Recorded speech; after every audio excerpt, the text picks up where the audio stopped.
Halo sahabat Direktori Hukum, jika korporasi mendapatkan sanksi pidana, maka siapa yang bertanggung jawab?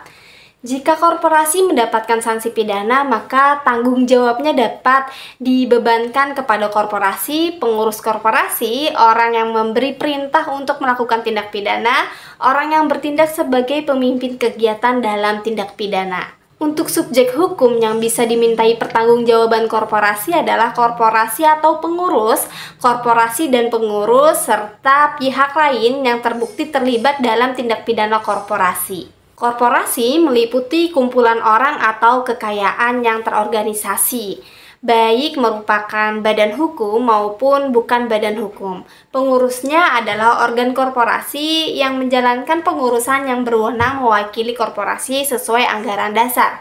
Kewenangan itu termasuk mengendalikan, memengaruhi, dan memutuskan kebijakan korporasi. Pengurus korporasi seperti direksi dan dewan komisaris juga bisa dimintai pertanggungjawaban secara pribadi.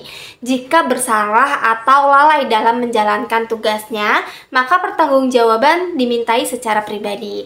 Jika lebih dari satu anggota direksi atau dewan komisaris akan bertanggung jawab renteng. Di dalam Undang-Undang Nomor 1 Tahun 2023 tentang KUHP menyatakan sanksi pidana bagi korporasi terdiri dari pidana pokok dan pidana tambahan. Sanksi pidana yang dilakukan korporasi paling lama adalah 7 tahun sampai dengan paling lama 15 tahun penjara atau pidana mati.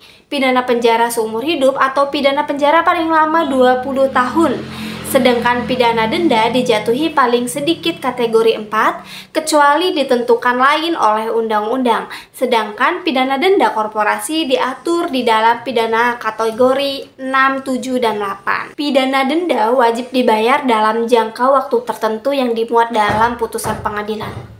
Putusan pengadilan dapat menentukan pembayaran pidana denda dengan cara mengangsur.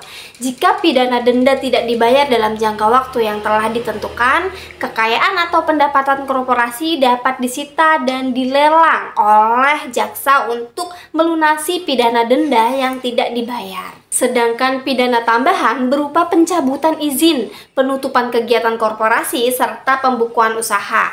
Dijatuhkan paling lama 2 tahun. Dalam hal korporasi tidak melaksanakan pidana tambahan, pembiayaan pelatihan kerja, maka kekayaan atau pendapatan korporasi dapat disita dan dilelang oleh jaksa untuk memenuhi pidana tambahan yang tidak dipenuhi.